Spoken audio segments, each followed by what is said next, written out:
Assalamualaikum warahmatullahi wabarakatuh. Waalaikumsalam warahmatullahi wabarakatuh. Alhamdulillah, hari ini kita akan melanjutkan Ifham episode kedua. Kami sudah bersama dengan Habib Taufik bin Abdul Qadir Asgaf. Ahlan wa sahlan. Ahlan wa sahlan, marhaban bak. Kadang kami suka bingung, Habib. Habib Taufik ini juga masyhur dipanggil sebagai Ustadz. Kira-kira cocoknya kami ini panggilnya Ustadz atau Habib? Ya, paling cocok dipanggil Thalibul Ilm. Orang yang masih mencari ilmu ya.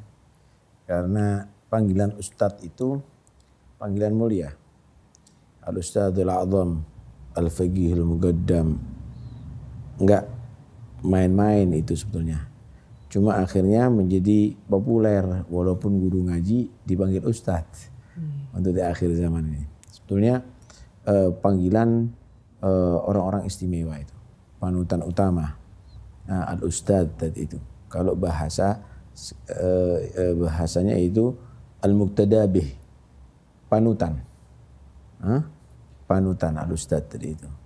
Tapi sudah rupanya menjadi panggilan yang sederhana jadinya. Al-Ustadz itu adalah seorang guru gitu. Seorang guru. Sama dengan asy-syekh. Panggilan asy-syekh itu pada hakikatnya mereka itu adalah al-muqtada bih. Asy-syekh itu karena itu syekhut thariqah, guru thariqah.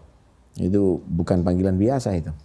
Itu panggilan kemuliaan dan itu mempunyai kriteria-kriteria tertentu, syarat-syarat tertentu. Kalau kita membahas kutubul gom, kitab orang-orang tasawuf, maka tidak semua orang yang berilmu disebut asy-syekh.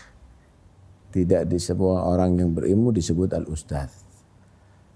Ya kalau perlu diterangkan ya kita bisa terangkan, tapi yang jelas terlalu berlebihan juga sih.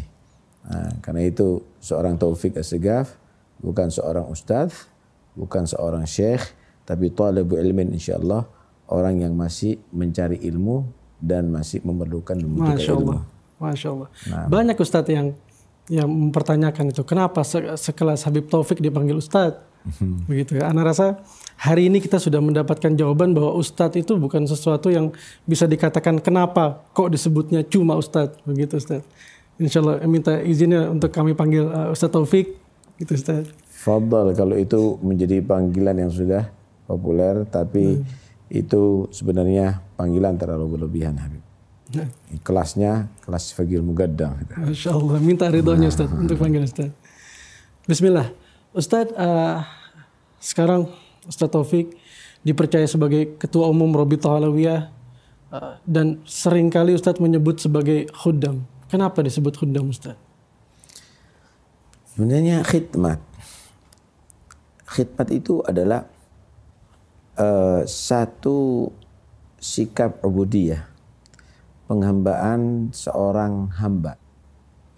Penghambaan ada yang sifatnya kepada Tuhan melalui ibadah kepada Allah Subhanahu wa taala, patuh kepada Allah Subhanahu wa taala. Ada penghambaan kepada Allah Subhanahu wa taala melalui kita berkhidmat kepada makhluknya. Berkhidmat kepada makhluknya. Baik itu manusia maupun binatang, bahkan berkhidmat kepada benda-benda padat, pepohonan, batu, bumi, dan yang lainnya. Nah, kita berkhidmat itu adalah sebagai bukti ubudiyah kita kepada Allah Subhanahu wa taala. Contoh, kita berkhidmat kepada kedua orang tua. Itu bagian kita berkhidmat kepada Allah Subhanahu wa taala. Kita bersyukur kepada kedua orang tua. Itu adalah bagian syukur kita kepada Allah Subhanahu wa taala. Anishkurli wa liwalidaik. Kenapa? Karena orang tua adalah sebagai wasithah, perantara wujudnya kita, Allah yang mewujudnya kita. Perantara itu juga perlu kita hargai, harus kita hargai. Karena siapa yang mengingkari atau mengkufuri perantara, maka syukurnya kepada pemberi nikmat itu akan ditolak oleh Allah Subhanahu wa taala. Karena itu Allah perintahkan perantaranya dikhidmatin, itu adalah sebagai bentuk khidmat kepada Allah Subhanahu wa taala. Perantaranya disyukurin itu adalah satu bentuk syukur kepada Allah Subhanahu wa taala. Begitu juga ilmu. Hakikat memberi ilmu adalah Allah Subhanahu wa taala. Guru adalah perantara untuk murid tadi itu mendapatkan ilmu dari Allah Subhanahu wa taala. Kapan kita berkhidmat kepada guru, itu adalah sebagai satu bentuk khidmat kepada Allah Subhanahu wa taala. Bersyukur kepada guru itu adalah satu bentuk syukur kepada Allah Subhanahu wa taala. Begitu juga Sayyidina Muhammad sallallahu alaihi wasallam, perantara untuk kita kenal kepada Allah Subhanahu wa taala. Kapan kita berkhidmat, cinta kepada Nabi Muhammad, taat kepada Muhammad, itu adalah bagian taat kepada Allah, khidmat kepada Allah, cinta kepada Allah Subhanahu wa taala. Wa man yuti'ir rasul faqad ata Allah. Qul in kuntum tuhibbunallaha fattabi'uni yuhibbukumullah. Begitu juga adalah penerus-penerus Nabi Muhammad sallallahu alaihi wasallam, para aulia, para ulama, ahli bait Rasulullah, para sahabat Rasulullah. Mereka adalah perantara kita untuk kita cinta kepada Nabi Muhammad, mengenal Nabi Muhammad sallallahu alaihi wasallam. Maka semuanya harus kita khidmat kepada mereka. Umatnya Nabi Muhammad juga demikian. Karena Nabi cinta kepada umatnya, karena Nabi perhatian kepada umatnya, bahkan nanti di hari kiamat beliau tidak mau masuk surga Allah kecuali bersama umatnya, maka kita berkhidmat kepada Nabi Muhammad lewat umatnya juga demikian. Alhasil jangan dikatakan al-khadim itu pelayan yang murahan, tapi ketika dia melayani Nabi Muhammad maka jadilah sahabat Rasulullah sallallahu alaihi wasallam.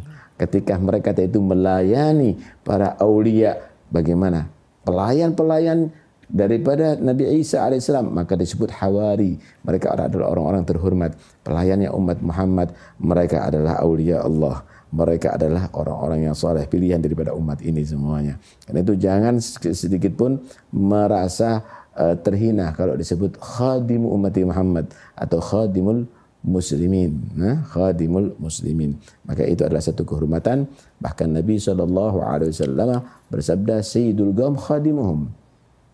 Pemimpin manusia itu adalah pelayan mereka, bukan yang dilayani oleh mereka.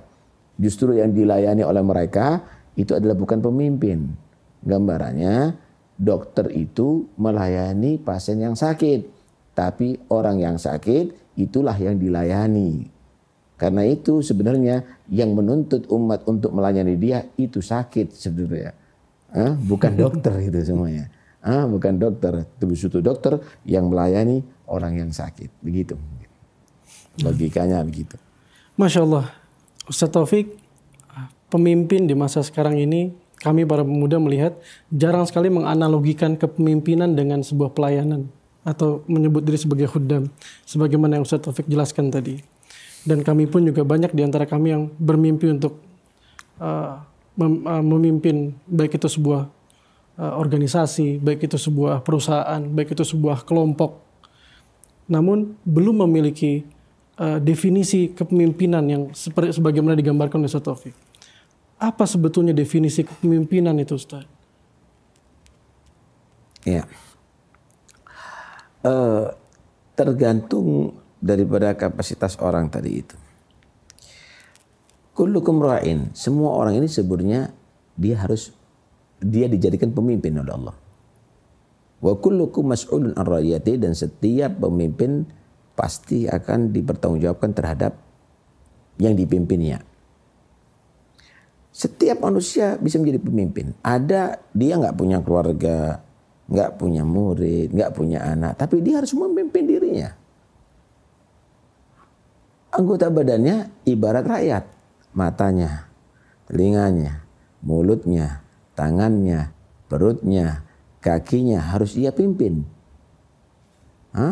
Karena itu inna sam'a wal basara wal fuada kullu ulaika kana anhu mas'ula. Pandangan, pendengaran, bahkan pemikiran itu semuanya harus dipertanggungjawabkan dari Allah. Kenapa? Karena kamu adalah pemimpin, memimpin badan kamu. Ketika kamu menjadi suami, maka kamu tambah memimpin badan kamu, memimpin istri kamu. Karena kamu harus bertanggung jawab di hadapan Allah terhadap yang kamu pimpin. Ketika Anda punya anak, Anda bertambah tanggung jawabnya. Anda harus memimpin istri Anda, memimpin anak-anak Anda. Ketika Anda menjadi guru, Anda tambah tanggung jawabnya. Terus demikian. Semakin besar, maka akan semakin besar tanggung jawabnya di hadapan Allah Subhanahu wa taala. Terus kalau begitu aku takut dong untuk jadi pemimpin. La, tidak. Setiap yang punya risiko itu pasti akan disediakan pahala yang besar asal Anda bertanggung jawab. Asal Anda melaksanakan dengan baik. Asal Anda melaksanakan, ya berisiko. Saya kira risikonya tukang ojek sama pilot lebih besar pilot. Tapi gajinya kan nggak sama. Bayarannya kan nggak sama. Ya risiko pemimpin umat misalnya. Risiko yang disebut dia tadi itu adalah pemimpin keluarga, risiko yang pemimpin daripada seorang guru, pemimpin daripada muridnya, mau tidak mau dia akan semakin berat, tapi pahalanya akan lebih besar. Karena itu Nabi SAW membandingkan bagaimana seorang pemimpin yang adil, dengan orang yang ahli ibadah yang untuk dirinya sendiri.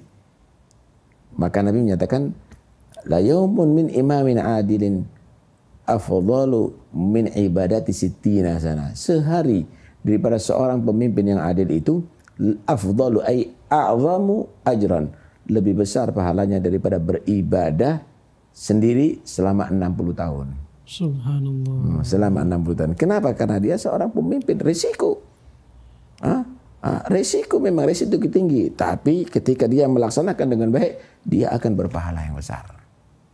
Masya Allah, Ustaz. Masya Allah, sangat mempengaruhi cara pandang kami anak muda dalam melihat kepemimpinan, Ustaz. Ustaz, sekarang Ustaz diamanahkan menjadi ketua umum Rabithah Alawiyah. Apa sebenarnya Rabithah Alawiyah, Ustaz? Kalau kita melihat arti Rabithah, Rabithah itu dari kata Rabatah, yarbutu, mengikat. Al-Alawiyah, turunan daripada atau yang disebut Al-Ba'alawi. Ini mereka semuanya disatukan ada di satu rumah. Disatukan ada di dalam satu lembaga. Tentunya ini adalah satu hal yang baru. Tapi kesatuan itu bukan hal yang baru. Karena kita sudah disatukan dalam satu thariqah, yaitu thariqah Alawiyah, yang diperakasai oleh Al-Ustadz Al-Azam Al-Faqih Al-Muqaddam Muhammad bin Ali Ba'alawi. Muhammad bin Ali. Beliau adalah yang mencetuskan thariqah Al-Alawiyah. Thariqah Al-Alawiyah. Jadi kita semuanya ini boleh berbeda-beda marga, tetapi kita tetap dalam satu thariqah. Syekhut thariqahnya adalah Al-Faqih Al-Muqaddam. Al-Faqih Al-Muqaddam. Kita akan mengikuti beliau, yang beliau mengikuti daripada guru-gurunya, mengikuti daripada kakek moyangnya, yang semuanya bersambung sampai pertama daripada turunan Rasulullah yang masuk ada di kota Hadramaut itu, yaitu Al-Imam Muhajir Ahmad bin Isa, yang beliau bersambung dari Sayyidina Ja'far as-Sadiq, yang semuanya bersambung kepada Sayyidina Ali Zainal Abidin, dan dari Husain dan Sayyidina Husain dari Sayyidina Ali bin Abi Thalib dan ibunya Fatimah Az-Zahra dari Rasulullah sallallahu alaihi wasallam. Itu tidak pernah diragukan oleh siapapun. Tidak pernah diragukan oleh siapapun. Karena itu keyakinan kita yang sudah lewat penelitian dan nyata dan terbukti, terbukti realita. Bagaimana Anda lihat anak cucu mereka yang bertebaran ada di atas dunia ini, yang telah mengajarkan manfaat dan ilmu, yang bagaimana menebarkan rahmat yang luar biasa, kemudian tata cara hidup yang sangat indah, itu semuanya adalah berujung pada Syekhut Thariqah Sayyidina Al-Azam Al-Faqih Al-Muqaddam. Jadi Rabithah Alawiyah ini sebenarnya dicetuskan karena ada kepedulian untuk Alawiyin yang ada di pinggiran-pinggiran, di pelosok-pelosok, untuk mereka tadi itu bisa ternaungi dalam satu rumah Rabitatul Alawiyah. Tapi sebetulnya bukan karena itu kita bersatu, tapi kita sudah disatukan oleh datuk kita dan sampai kepada Rasul sallallahu alaihi wasallam. Nah, baik Ustaz. Rabithah Alawiyah ini bahkan sudah ada dari sebelum masa kemerdekaan. Dari tahun 1928. Apa peran Rabithah Alawiyah sebetulnya untuk masyarakat Indonesia, Ustaz? Jadi sebenarnya kita ini oleh datuk-datuk kita tidak pernah diajarkan untuk menjadi orang yang membalas sekalipun dalam musuh.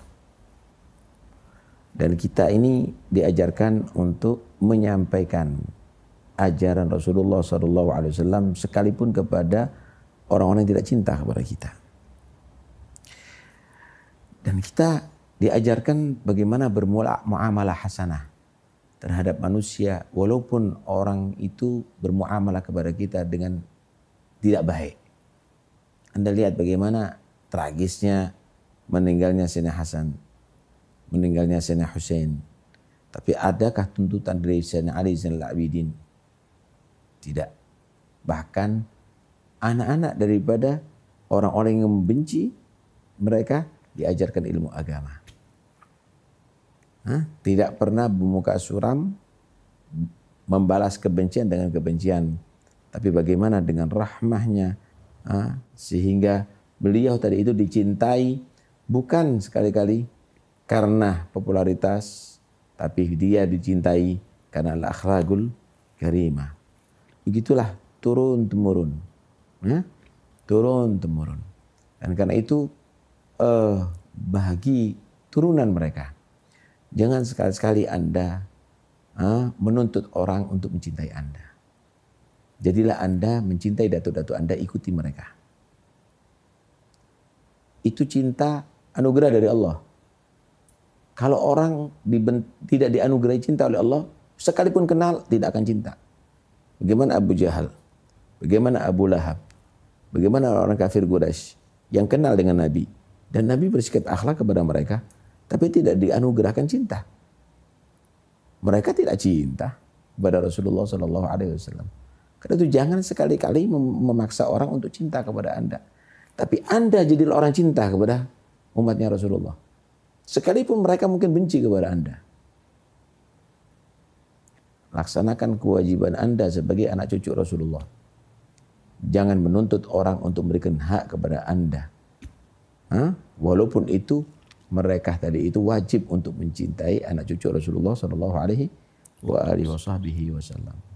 Itulah yang diajarkan oleh datuk-datuk kita, sehingga kalau kita melihat ya Habib,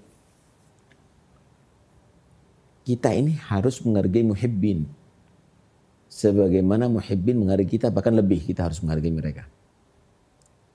Muhibbin itu cinta sama orang-orang tua kita. Kalau kita buat haul, mereka akan datang. Mereka akan memberikan sumbangan semampunya. Ada yang gula 1 kilo, ada yang berikan beras sekian kilo. Kesian, mereka membuktikan cintanya dengan itu hadiah. Tapi kita harus lebih. Kita potongkan kambing, kita buatkan nasi kebuli mereka. Kita aturkan bagaimana tempatnya, kita buatkan terop untuk mereka. Kita harus maksimalkan menghormati mereka. Itu ajaran kita. Kita buatkan maulid supaya mereka dapat berkahnya Nabi. Orang-orang yang datang kita hargai. Walaupun itu biaya tidak kecil, tapi kita bisa mengadakan itu semuanya. Itu satu bentuk bahwa kita habaib adalah menghargai muhibbin. Kita habaib adalah menghargai muhibbin. Karena itu dahulu kala semua orang itu akan senang datangi para habaib. Karena habaib membawa banyak hal yang untuk mereka berikan kepada umat ini. Ilmu, bantuan, harta, dan lain-lainnya. Tapi kadang-kadang ada oknum-oknum yang dia tadi itu pandainya hanya menuntut orang untuk cinta kepada dia. Tidak membuktikan cintanya kepada mereka. Mereka bukan membawa sesuatu untuk diberikan, tapi mereka meminta sesuatu untuk diambil. Akhirnya sebagian mereka tidak senang didatangi. Kenapa? Tidak seperti datuk-datuknya yang datang membawa sesuatu untuk diberikan, bukan meminta sesuatu untuk diambil. Inilah yang harus dipahami oleh setiap habaib. Jadilah Anda sosok habaib, habib seperti datuk-datuk Anda, maka Anda akan dicintai tulus oleh manusia di sekitar Anda. Dan jangan Anda melenceng daripada mereka. Jangan disalahkan mereka akhirnya berubah, tidak mencintai Anda karena Anda tidak bersikap dengan sebagaimana datuk-datuk Anda. Begitu mungkin pesan saya kepada mereka. Masya Allah. Jazakallah khair Habib. Ustaz Taufik, di masa ini kami pemuda mengalami kesulitan dalam membedakan yang benar terlihat salah, yang salah terlihat benar. Kondisi ini sebetulnya cukup menyulitkan kami Ustaz dalam mempelajari sesuatu. Bahkan tidak sedikit kadang salah dan benar bersumber dari pihak yang sama. Bagaimana cara kami bersikap terhadap hal tersebut? Itu sudah digambarkan sebetulnya sana Nabi. Nabi pernah berbicara kepada para sahabatnya. Gimana anda sekalian jika Anda tidak melaksanakan amar ma'ruf dan nahi mungkar? Padahal zaman Nabi SAW sedikit ada perubahan langsung banyak peneguran. Wa kainu dzalika ya Rasulullah. Apakah itu terjadi ya Rasulullah? Loh, kata Nabi, yang lebih dahsyat dari itu akan terjadi. Apa ya Rasulullah? Gimana kalau kamu tadi itu mencegah yang ma'ruf dan mengajak kemungkaran? Oh bukan, yang pertama, gimana kalau kamu itu memandang yang ma'ruf itu mungkar, yang mungkar adalah ma'ruf. Yang baik mungkar, yang mungkar dianggap baik. Ngaji terlalu lama dikritik, nyanyi kalau sudah lama pengen tambah sampai subuh. Misal nih, ya Rasulullah itu terjadi, yang lebih dari itu lebih, kata Rasulullah, bisa terjadi. Apa ya Rasulullah? Gimana kalau kamu justru mengajak kemungkaran, mencegah untuk berbuat baik?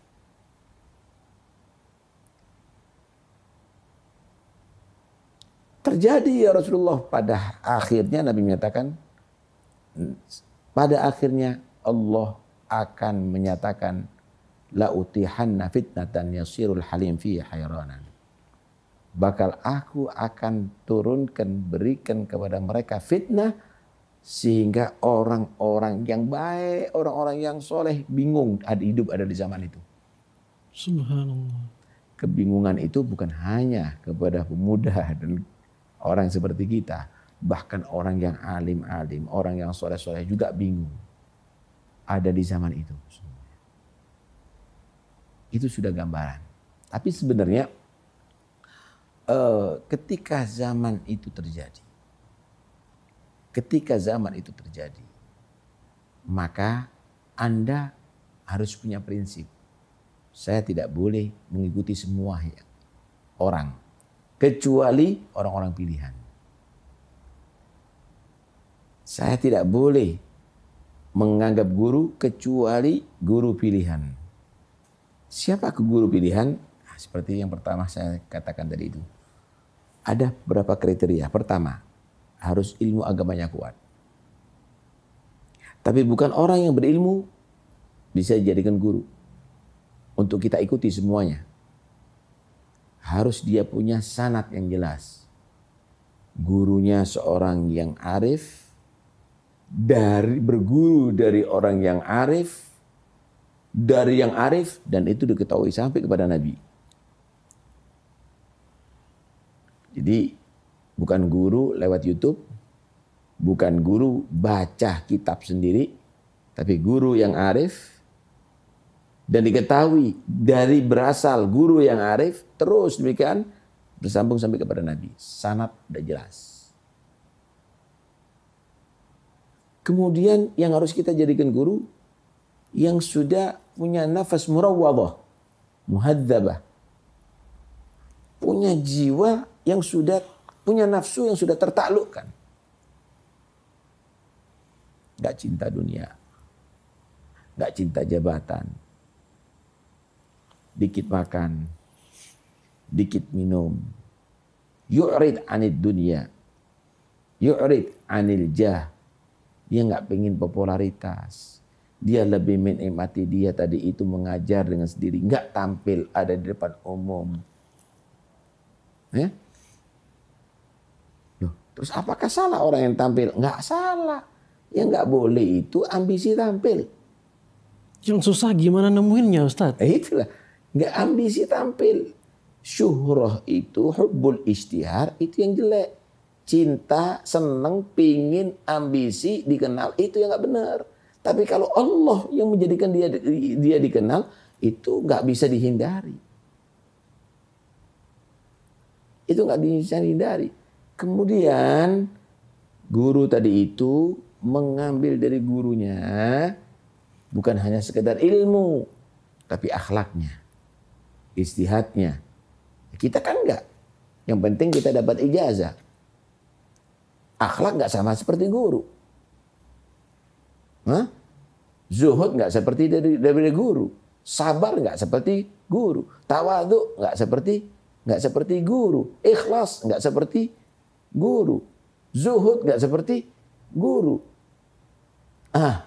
Kalau kriteria itu ada, baru itu dikatakan oleh Imam Ghazali, nurun min anwarin nabi. Dia adalah bagian dari cahaya Rasulullah yang pantas untuk kita ambil fatwanya dan kita ikuti jalannya. Ini yang namanya syekh. Ini yang namanya ustad. Ini yang namanya ustad. Lah, kalau kita belum dapatkan mereka bagaimana? Kalau kita belum menemukan sosok yang begitu bagaimana? Banyak kan belum ketemu Ustaz. Nah, antum sudah punya panutan walaupun mereka tadi adalah meninggal. Habib Husain bin Abu Bakar al-Idrus, Habib Ali bin Abdurrahman Al-Habsyi, Habib Ali bin Husain Al-Attas, Habib Salim bin dan Habib itu Habib Abdullah Muhsin. Itu mereka adalah panutan. Kan udah meninggal, yang meninggal orangnya. Tapi kewaliannya nggak meninggal. Ajarannya nggak meninggal. Thariqahnya nggak meninggal. Nggak meninggal Habib. Ana mau tanya, Rasulullah meninggal nggak? Meninggal Ustaz. Meninggal. Tapi apakah kenabiannya meninggal? Mati Tidak, juga? Enggak. Kerasulannya mati juga? Tidak Ustaz. Enggak. Tetap Nabi Muhammad, tetap Rasul Muhammad. Wali itu meninggal? Meninggal. Tapi kewaliannya nggak meninggal. Kewaliannya nggak meninggal. Karena itu Allah sebut mereka bukan orang yang meninggal. Ahya. Begitulah orang kalau sudah mendapatkan kedudukan di sisi Allah Subhanahu wa ta'ala. Jangan diukur jasadnya meninggal jadi tanah. Kewaliannya nggak meninggal tuh. Makomnya nggak meninggal. Kenabiannya nggak meninggal. Karena itu nggak bisa kita lepas dengan Nabi. Nggak bisa kita lepas dengan Rasul.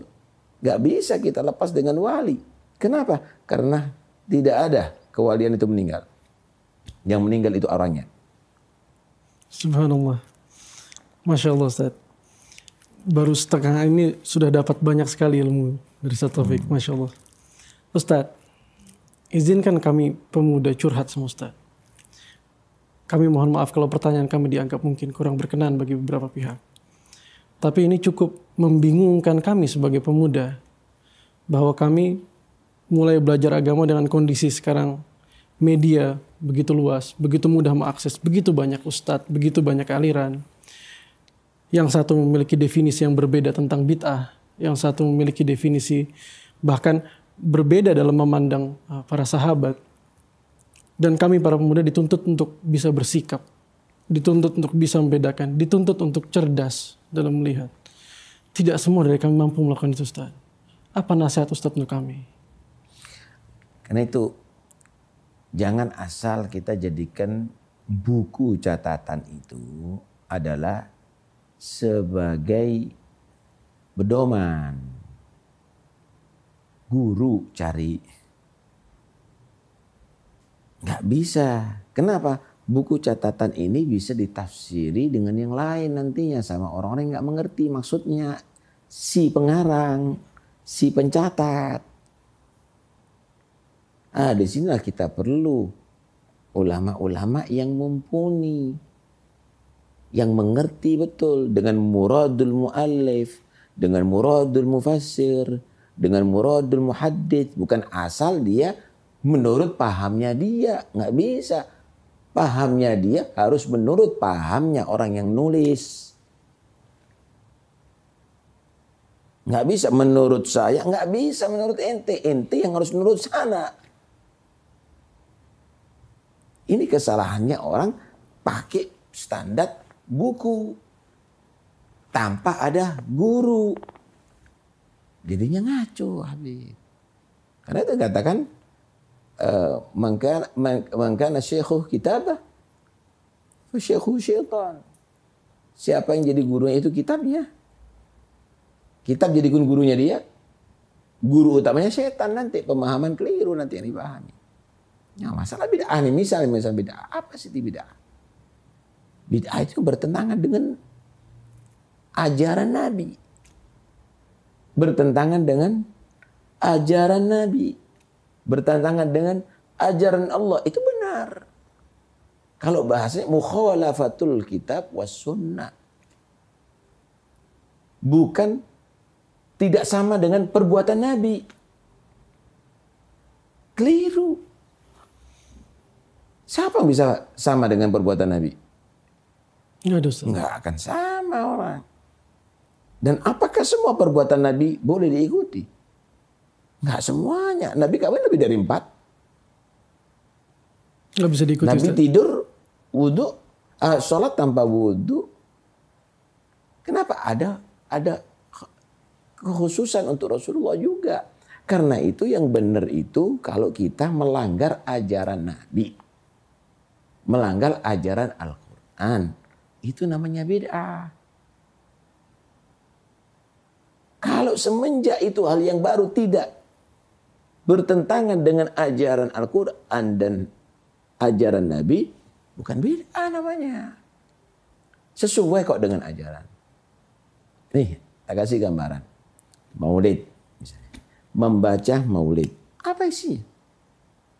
Dibuka dari pertama, ya Rabbi salli ala Muhammad, ya Rabbi salli alaihi wasallim. Anda mau tanya, salawat dan salam Nabi ini sesuai dengan ajaran Quran dan hadis, ajaran Nabi, atau bertentangan ajaran Quran dan Nabi? Sesuai, Ustaz. Sesuai. Oke, satu poin. Kita bawa, oh Nabi itu begini akhlaknya, oh Nabi ini adalah begini postur tubuhnya, oh begini pakaiannya, oh Nabi itu sama orang miskin begini, oh Nabi itu sama. Inti baca hadis semuanya juga begitu. Cuma kalau ente harus hatam Bukhari, hatam Muslim, hatam itu, hatam Tirmidzi, hatam Abu Dawud, Ibnu Majah, Nasai dan lain-lainnya, kapan kita selesai? Mampu orang-orang itu membaca itu semuanya. Tuh lihat bagaimana cerdasnya orang dulu. Diambil sekelumit jadi satu buku, setengah jam hatam. Sesuai dengan Al-Quran atau hadis? Dengan hadis atau bertentangan? Sesuai. Sesuai. Kemudian diakhiri dengan doa. Doa sesuai dengan ajaran Nabi, ajaran Quran dan hadis atau bertentangan? Sesuai. Apanya yang dipermasalahkan? Itu tidak dilakukan oleh Nabi. Lah inilah.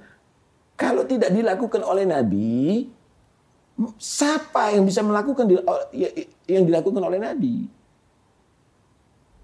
Kemudian apakah semuanya harus bisa diikuti yang dilakukan oleh Nabi?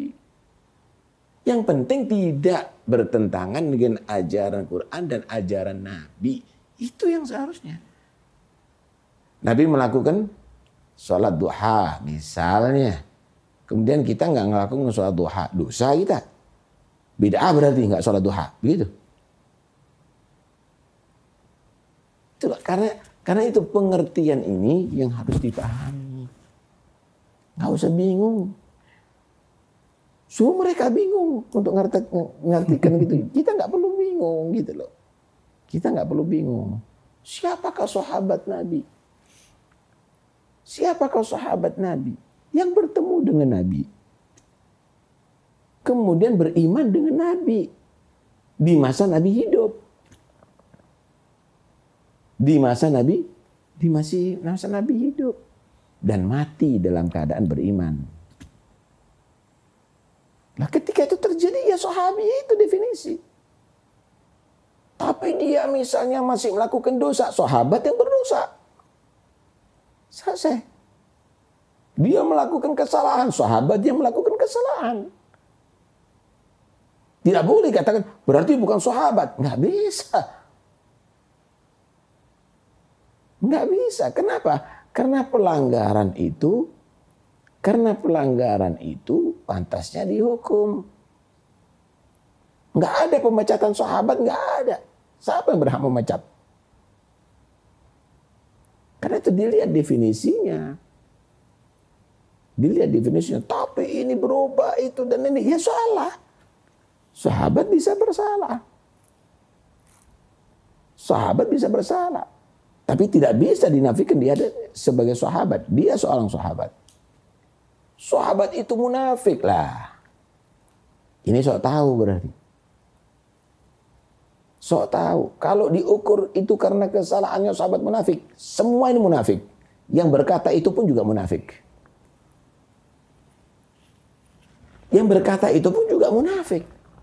Ya karena dia bohong. Karena dia tadi itu ingkar janji. Karena itu ente juga munafik kalau begitu.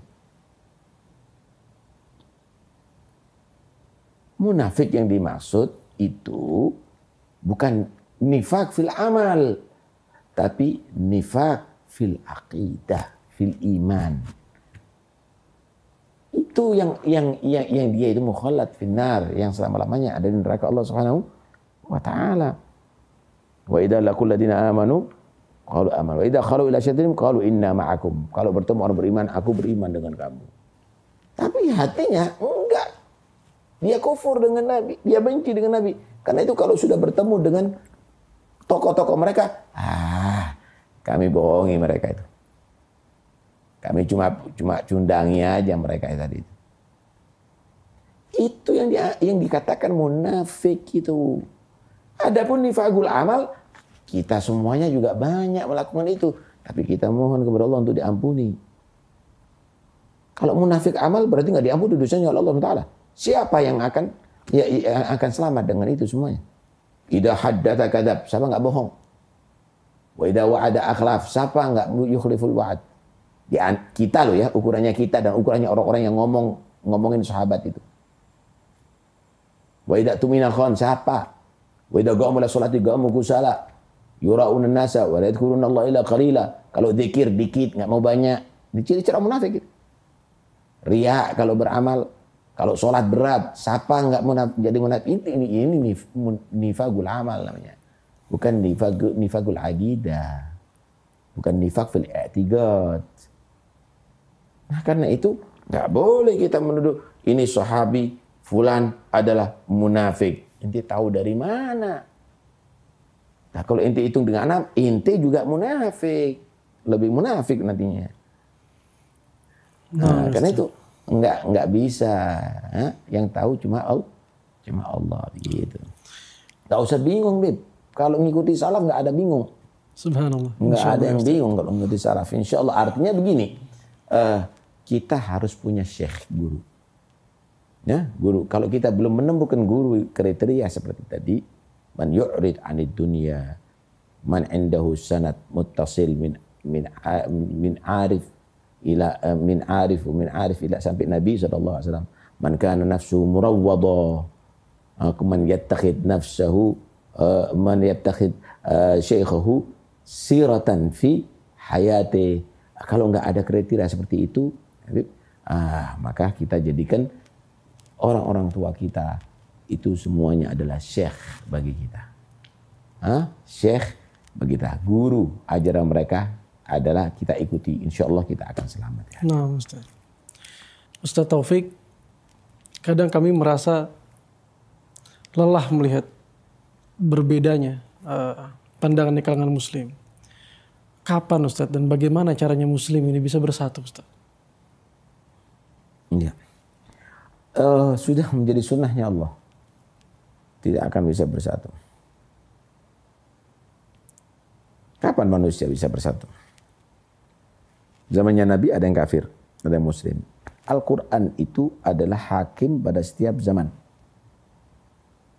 Semenjak Al-Quran di situ ada hukum pencurian, wasariqu wasariqatu faqtu aydiyahuma, maka tidak ada zaman kosong daripada pencuri. Pasti ada mencurinya. Semenjak di situ ada hukum perzinaan, maka di situ ada perzinaan. Kenapa? Kalau nggak ada yang zina, nggak ada yang mencuri, nggak ada itu, Al-Quran ini apa fungsinya dia? Cuma kesalahan, kemaksiatan, perbuatan dosa, mukhalafah, menentang agama, kekufuran semuanya. Ini apakah lebih dominan di zaman itu atau tidak dominan? Yang dikenal orang-orang yang soleh dan kesolehan banyak ada di mana-mana, maka zaman itu disebut zaman soleh. Zamannya akan berubah menjadi zaman yang baik. Kenapa? Karena isinya banyak perbuatan yang baik, amal-amal kebaikan dan orang-orang yang baik. Zaman itu zaman yang aman. Sedikit, ada maksiat tapi nggak banyak. Kan nggak disenangi ada di situ. Ketika zaman itu berubah, nggak nampak orang-orang yang soleh, sedikit orang yang berbuat soleh, banyak orang yang berbuat kelaliman, kezaliman, kemaksiatan, dan yang ditokohkan, yang diidolakan orang-orang demikian, maka disebut zaman fasid. Zaman yang rusak. Zaman yang rusak. Pasti akan berputar ya Habib. Pasti akan berputar. Dulu enak ya, ada itu, sekarang begini ya. Nanti di situ ada banyak orang-orang yang sadar yang menjadikan anaknya belajar, menjadi anak yang soleh, berubah lagi. Alhamdulillah zaman kita berubah ya, jadi yang baik itu, jadi yang ini. Mereka banyak bertobat itu dan ini, mereka akhirnya jadi anak-anak yang soleh, akan berubah. Itu sudah sunatullah Habib. Sudah sunatullah. Tapi alhamdulillah syukur jadi umatnya Nabi. Umatnya Nabi ini 1400 tahun. Habib setelah Nabi meninggal tapi masih tetap konsisten. Pengikut Nabi Muhammad SAW masih kuat dan masih ada yang pertahankan yang hak. Tapi kalau Anda lihat bagaimana umat-umat dahulu setelah ditinggal oleh nabinya, mereka banyak meninggalkan ajaran nabinya. Kembali menjadi penyembah-penyembah berhala, kufur kepada Allah Subhanahu wa taala. Ini adalah berkat kekuatan bagaimana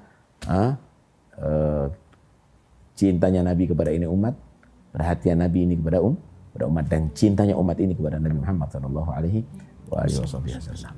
Nah, jazakallah khair Ustaz Taufik, ilmunya, nasihatnya hari ini insyaallah bisa bermanfaat, memberikan optimisme bagi kami ke depan.